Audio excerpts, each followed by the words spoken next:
पाहूया पुढील महत्त्वाची बातमी। नाशिकमध्ये नागरिकांच्या जीवाशी खेळ सुरू असल्याचं पाहायला मिळते। खडी घेऊन जाणारा डंपर थेट आता खड्ड्यात अडकलेला आहे। नाशिकच्या आनंदवल्ली परिसरात रस्ता खचलाय।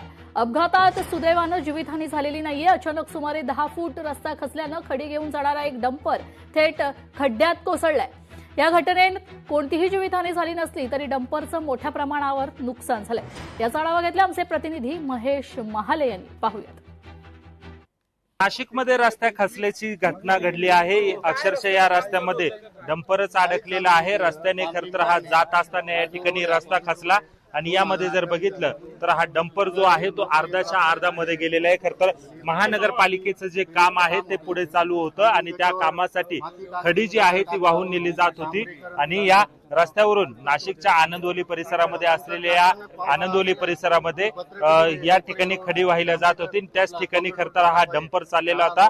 मात्र जर बघितलं तर त्या ठिकाणी जर हा डंपरच खरं तर अर्धा जो आहे मध्ये गेलेला आहे। त्यामुळे एकूणच नाशिकमधील रस्त्यांच्या अवस्थेचा प्रश्न जो आहे तो पुन्हा एकदा ऐरणीवर आलेला आहे। निकृष्ट दर्जाचं काम होत असल्याचा जो आरोप आहे तो केला जात आहे। हा जो डंपर जो आहे हायवा गाडी ही अचानक इथं बसली। याचं कारण असं आहे, हा जो रोड 2011 मध्ये झालेला आहे, तर हा 11 मध्ये झाला। त्याच्यानंतर आम्ही खूप पाठपुरावा केला, मी स्वतः बी केला, पत्र दिले का लवकर हा कॉन्क्रीट रोड व्हायला पाहिजे। चलो आता इथं काही ना काही ड्रेनेजचे कामं चालू राहत्या। खंद तिथं खणलं का त्याच्यात मध्ये दगड टाक, त्याच्यावर डांबर कर, पाणी सोड, त्याच्यामुळं मग तो काय मध्ये खचत गेला। मध्ये पुढं वागसकरच्या बंगला गंगापूर तिथं असंच झालं होतं।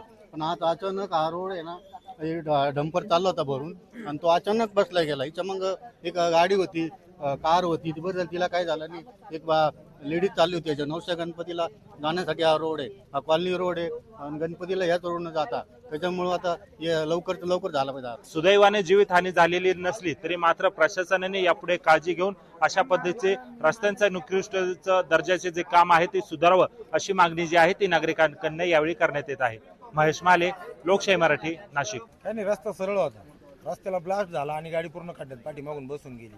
ती बसून गेली तर गाडीचं पूर्ण तोंड वरती झालं। रस्ता चांगला असताना फुटलाय आणि खड्डा वगैरे असता तर गाडी उभी केली असती पाठीमागं।